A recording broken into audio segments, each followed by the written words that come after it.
La nota roja en la prensa. Acontecimientos que conmocionaron a la sociedad. Esto es Archivos Secretos de Policía. La tranquilidad del bosque se convirtió en una pesadilla ante la inesperada visita de asesinos a sueldo. Esta es la historia de la masacre de leñadores en Amecameca. En una tragedia que no tenía precedentes, una lluvia de balas, postas, hachazos y machetazos se abatió sobre 12 inocentes leñadores, de los cuales 7 murieron, 4 resultaron heridos de gravedad y 1 resultó ileso porque fingió estar sin vida. La emboscada ocurrió alrededor de las 8 de la mañana del primer día de febrero de 1970, en un sitio denominado Las Palomas, cuando casi todos los trabajadores dormían. Las autoridades de Amecameca, en el Estado de México, señalaron como responsable de la masacre al exconvicto Francisco Calzada Delgadillo, afiliado a la Central Campesina Independiente, así como a un grupo de campesinos que lo apoyaba.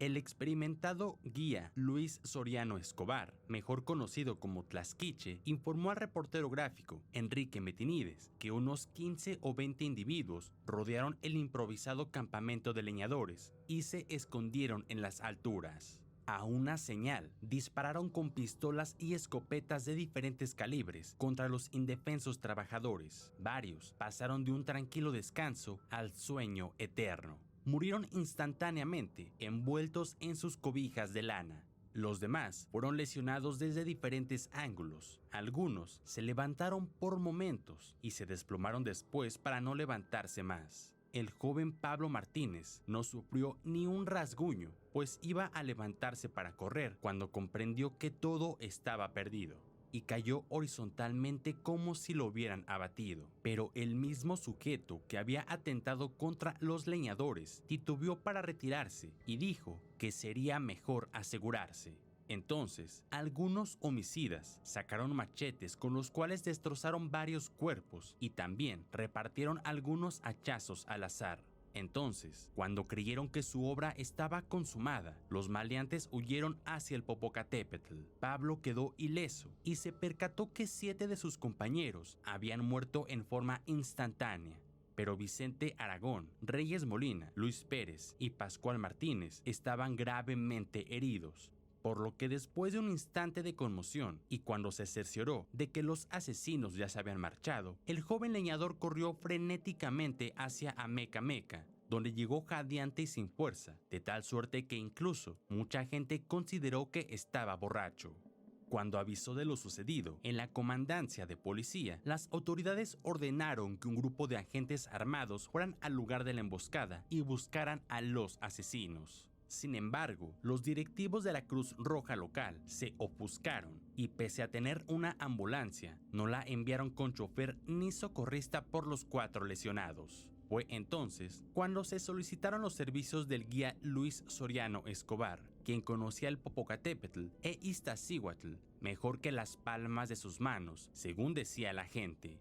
En un camión de carga, los 4 heridos fueron trasladados al hospital de la Cruz Roja local, hasta que en la ambulancia 9 de la Cruz Roja fueron enviados al entonces Distrito Federal. Pero el drama fue más intenso, pues cuando llegaron al nosocomio, los médicos tenían mucho trabajo, por lo que el cuarteto de lesionados estuvo media hora o poco más sin atención médica. Tan solo les colocaron un poco de suero intravenoso cuando era preciso que se les interviniera quirúrgicamente de manera inmediata.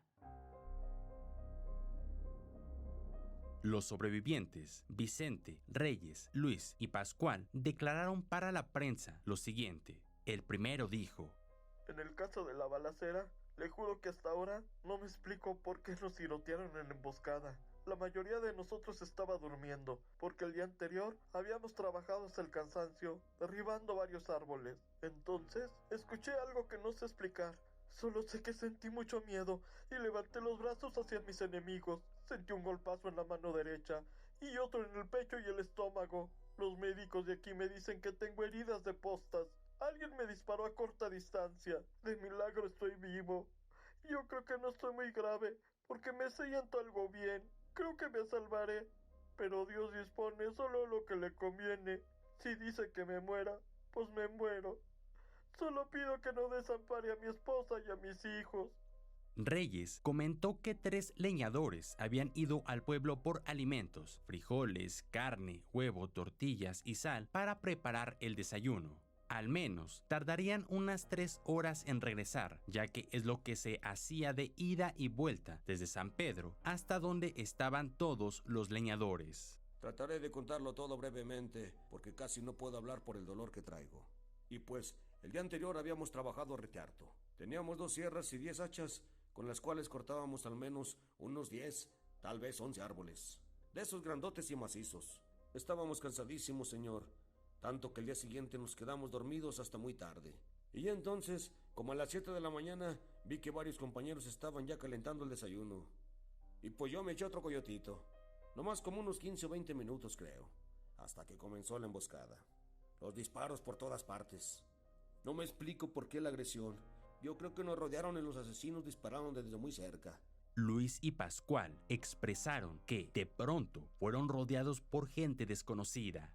Cuando nos dispararon, traté de esconder la cabeza y uno de los asesinos me dio un disparo en la espalda. No sabemos por qué nos balacearon. Tan solo vimos que había mucha gente desconocida rodeándonos y ni siquiera nos avisaron que nos rondaba la muerte. El guía Luis Soriano comentó que aquella tragedia no tenía precedentes. Cuando llegamos allí, 5 cadáveres estaban muy juntos, envueltos en sus cobijas. Otros 2 los encontramos junto a un cedro. Uno de los muertos estaba hincado. Por todos lados había huellas de balazos. En los mangos de las hachas, en los árboles, en los recipientes de metal y plástico de los leñadores. Había una fogata casi apagada, y sobre la misma se encontraba una olla llena de frijoles quemados. También estaba perforada por una bala. Realmente no me explico cómo se salvó Pablo Martínez, pero el caso es que resultó ileso. Se fue inmediatamente hacia su pueblo, para dar aviso a los familiares de los 7 muertos. 12 cartuchos quemados de calibre 12 y 16 para escopeta fueron encontrados en el lugar de la matanza, así como balas calibre 38, la herramienta de los leñadores, 10 hachas y 2 sierras de mano, así como los cartuchos quemados y las balas, fueron llevados a la presidencia municipal de Villa de Ozumba de Alzate. Autoridades municipales aseguraron que los asesinos eran gente de Francisco Calzada, líder de la Central Campesina Independiente. Francisco llegó al poblado de San Pedro Nexapa en 1966 y se casó con una nativa. A partir de entonces comenzó a azuzar a la gente. Había un pleito entre los pueblos de San Pedro Nexapa y Ozumba a causa de unas tierras laborales. Se creía que sería identificado plenamente por los heridos si salvaban la vida, ya que en esos momentos su situación era reservada. Asimismo, también ya eran buscados los demás homicidas y cómplices del líder. Al día siguiente, 2 de febrero de 1970, se explicó que la falta de empleo y la impaciencia de un líder ambicioso fueron los causantes indirectos de la tragedia que enlutó 7 hogares poblanos. Las autoridades añadieron que el pueblo de San Pedro Nexapa ya existía en tiempos de la Revolución y había escrituras relacionadas con una fracción del terreno denominada posteriormente el Magueyal.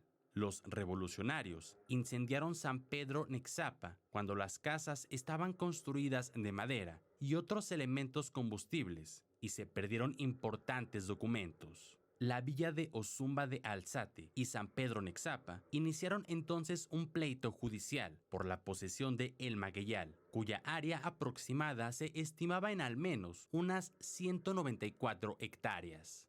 El que se quedase con El Magueyal tendría derecho a explotar un monte ejidal situado a poca distancia del Popocatépetl. En ese monte abundaban los cedros, oyameles y pinos. Parte importante de la historia de San Pedro Nexapa la constituía la fábrica de papel de San Rafael. De esta manera, los habitantes de San Pedro Nexapa comenzaron a armarse, especialmente los partidarios del líder Francisco Calzada, y se temía una guerra civil. Además, la fábrica de papel San Rafael suspendió las contrataciones para evitar fricciones entre los hacheros y las sierras, y con ello la economía del pueblo sufrió un duro golpe. Los hacheros y sierras se convirtieron en agricultores, pero muchas veces no podían trabajar por falta de grano. Acudió en su auxilio la CONASUPO y se ordenó la construcción de varios silos en los que se almacenara el grano y se pagaran precios justos a los campesinos. Sin embargo, pese a todos los esfuerzos que se prodigaban para mantener la paz, poco a poco escaló la tragedia, de tal suerte que, al poco tiempo, un campesino fue lesionado a tiros por partidarios de Francisco Calzada.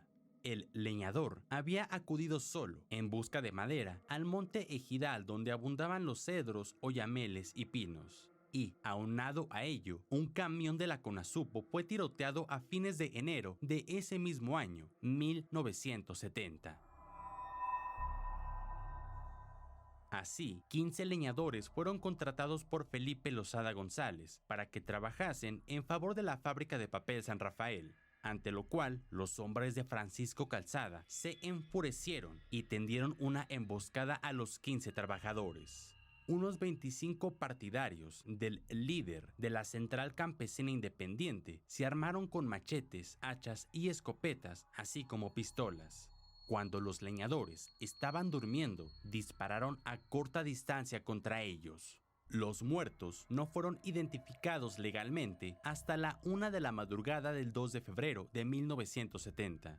El presidente municipal de Atlixco se comunicó telefónicamente con su colega de Ozumba para pedirle facilidades en relación con el envío de los cadáveres a San Pedro Benito Juárez. Más de 20 agentes de la Policía Judicial de Tlalnepantla, Chalco, Ciudad Nezahualcóyotl, buscaban a los homicidas. Francisco Calzada Delgadillo y sus amigos no estaban en San Pedro Nexapa. Se suponía que se escondieron en El Magueyal porque los caminos de acceso a ese sitio fueron sembrados de enormes rocas que impedían el paso de cualquier vehículo policíaco. La policía informó finalmente que Francisco Calzada, un hombre ambicioso y audaz, prometió tierra a los campesinos engañados con tal que lo nombraran comisario ejidal nuevamente.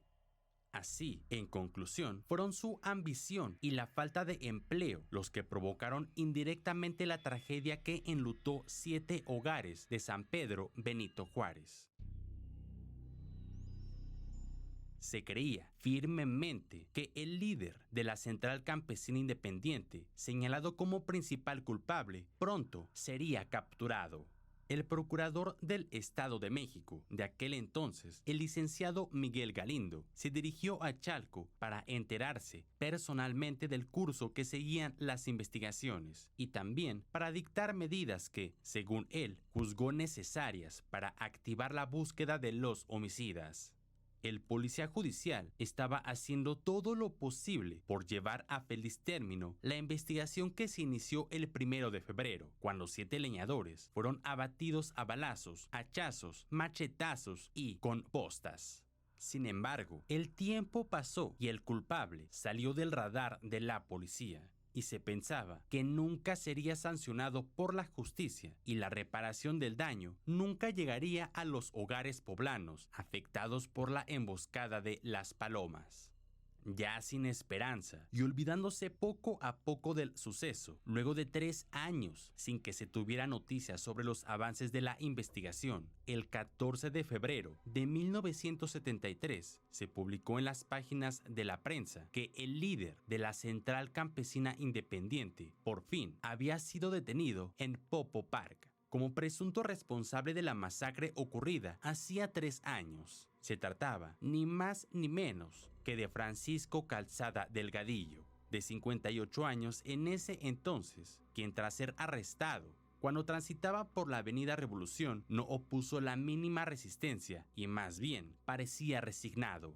El celador José Ramírez Hernández, responsable de la captura de Calzada, recordó a los periodistas y a la propia policía que la tragedia por la cual era detenido el sospechoso había ocurrido el 1 de febrero de 1970 en las cercanías de Popo Park y Amecameca, donde 7 leñadores fueron asesinados y otros 4 resultaron lesionados en aquella ocasión. La justicia a veces demora, pero cuando llega es irreductible. El crimen se paga con la prisión.